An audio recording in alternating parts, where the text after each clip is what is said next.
इस समय यूक्रेन और रूस के बीच सुलगी आग की आंच में तप रही है यह दुनिया। क्या युद्ध होगा? अमेरिका का यह मानना है कि विश्व इस समय एक युद्ध के कगार पर है, क्योंकि रूस ने मन बना लिया है कि वो यूक्रेन पर हमला करेगा। अमेरिका के राष्ट्रपति जो बाइडेन का आकलन है कि यह हमला केवल सीमावर्ती इलाकों तक सीमित नहीं रहेगा, बल्कि यूक्रेन की राजधानी कीव तक, यहां तक यह हमला आएगा। यह हमला होगा या नहीं, यह कहने की स्थिति में इस समय दुनिया का कोई देश नहीं है, लेकिन शांति का प्रयास भी चल रहा है।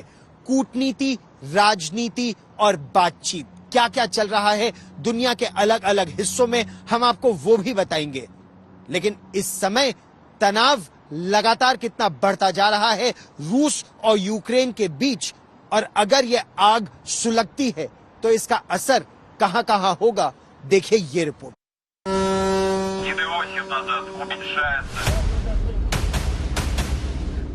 This is the biggest Russian deployment there since the Cold War.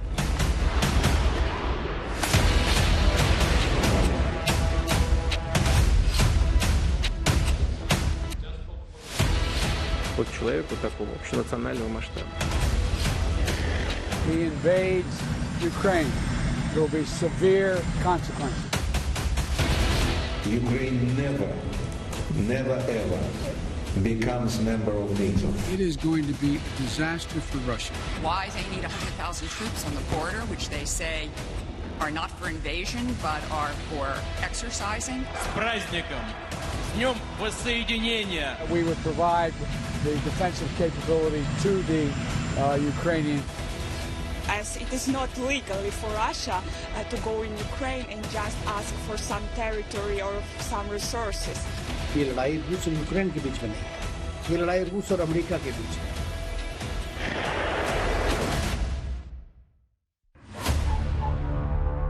बस एक उकसावे की चिंगारी और ये दुनिया जल उठेगी।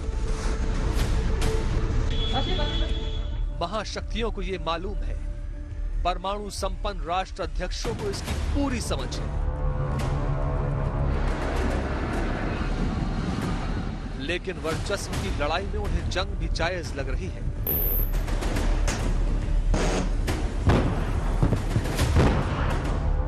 भले ही वो जंग विश्व को तबाही के तीसरे विश्व युद्ध में क्यों न धकेली। रशिया वॉर नहीं चाहते और वेस्टर्न नेशंस भी वॉर नहीं चाहते, क्योंकि इसकी बहुत कीमत पड़ेगी सबके लिए।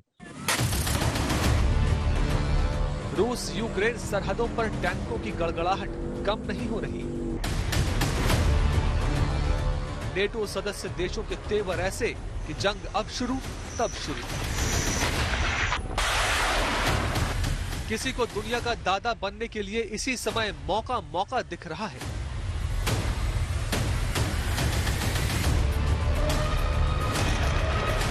अतिक्रमण, अधिकार और अहंकार से उपजे हालात ने दुनिया को वर्चस्व की लड़ाई के दंगल में बदल दिया है।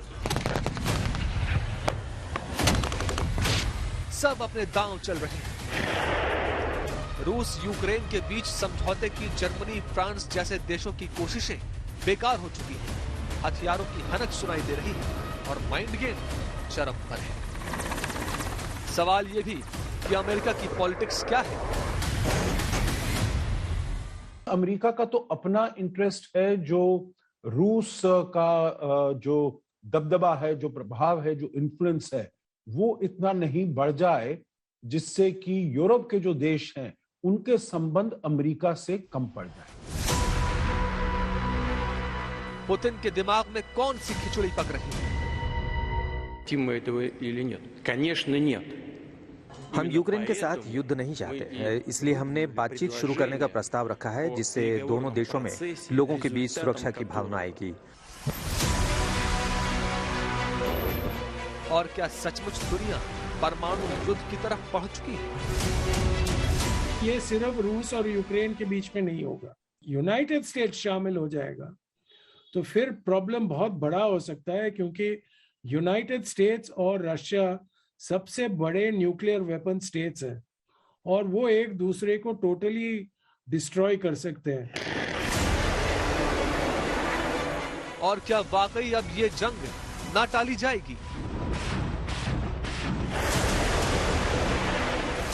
मैं समझता हूं कि लड़ाई से इस तरह के झमेले में कुछ भी रिजॉल्व नहीं हो सकता और इससे इतना डिस्ट्रक्शन होगा, इतना पैसा खर्च होगा, इतनी ज्यादा लोगों के ऊपर, सिविलियन जेंट्री के ऊपर असर होगा।